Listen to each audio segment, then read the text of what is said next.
From Denver, we travel west 45 minutes into the mountains to the old Victorian mining town of Georgetown, and yet another unique train ride. The Georgetown Loop Railroad is a narrow-gauge railroad operating over a restored portion of the old Colorado and Southern narrow-gauge lines between Georgetown and adjacent Silver Plume. Pulling our train is engine number 12, which is a Shay steam locomotive. Shays get their power from turning a crankshaft instead of directly driving the wheels. Number 12 was built in 1926. It once hauled timber products in California before coming to Colorado.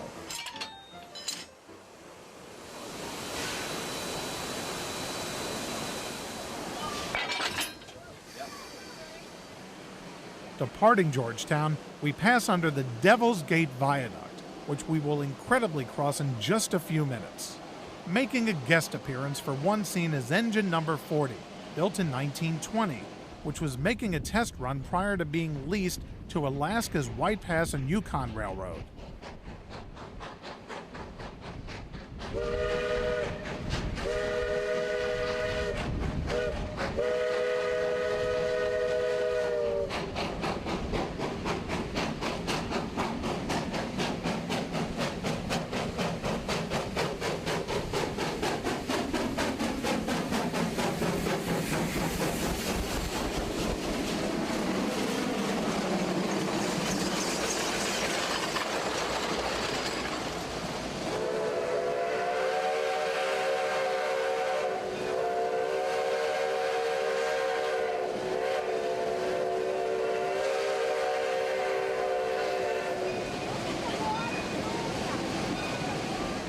The railroad you're riding today is a reconstructed part of the old Georgetown, Breckenridge, and Leadville Railroad.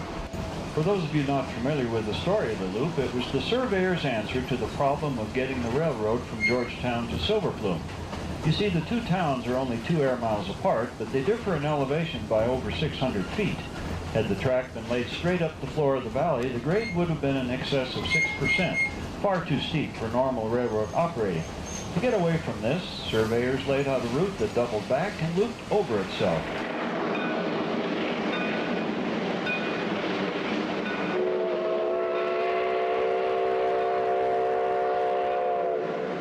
This allowed the average grade to be held to 3.5%, although it increased the distance from the old Georgetown station to Silver Plume to about 4.5 miles. The early residents of the area had called the narrow mouth of the canyon the Devil's Gate, so when they built the bridge, it naturally became the Devil's Gate Viaduct. The bridge is 300 feet long and has an 18.5-degree curve on it. Though it might look flat and level from here, it is built on a 2% grade. The original bridge was removed in 1939. This replica was built by the Colorado Historical Society in 1973 and visually duplicates the original, although it is much sturdier. Our train is crossing over Clear Creek and the railroad tracks that we were on only minutes ago. The railroad has made a complete circle and is now looping over itself, something seen all the time in model railroads, but amazingly, this is real.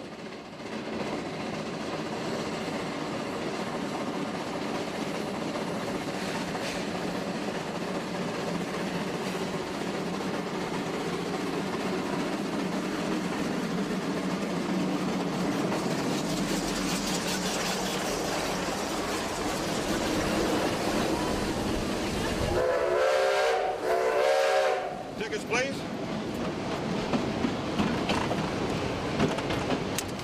Thank you very much. This line was only a short stub-end branch line from Denver, but the railroad was very profitable in the early days, bringing the mining families and supplies to the mountain communities and taking the rich ore back to the Golden and Denver area to be processed. This continued until the silver panic of 1893, when the price of silver dropped to unprofitable levels. At that time, tourism took over as the main source of revenue for the railroad.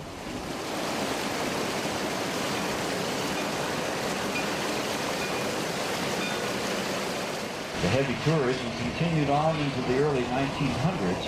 However, as highways were improved and more dependable automobiles were built, people began to turn to their private cars and trucks for their business and pleasure travel in the mountains.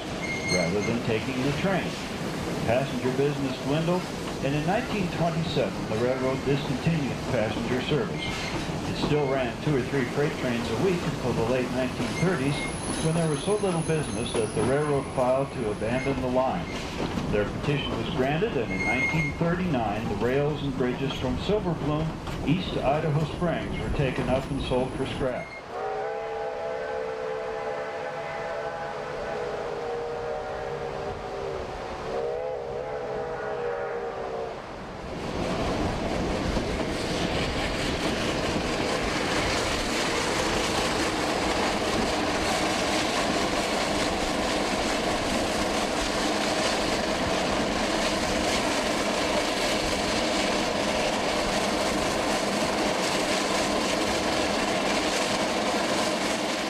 Colorado Historical Society felt this history should be preserved.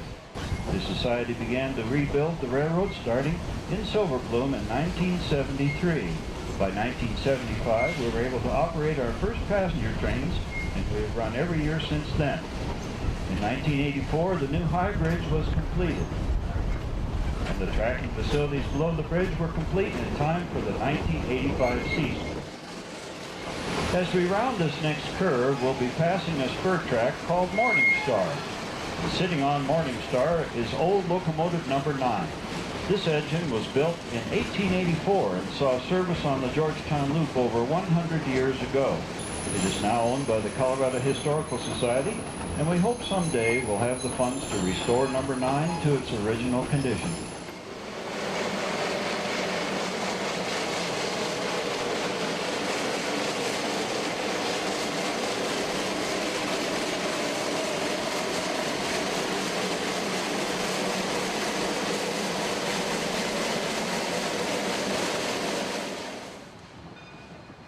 We are arriving in Silver Plume and the western end of today's restored railroad. Also part of the Georgetown Loop experience is the tour of the Lebanon Silver Mine, which is adjacent to the line. Colorado was once covered with silver mines and the railroads that served them. The Georgetown Loop Railroad does a good job of bringing the old times to life for today's visitors to experience for themselves.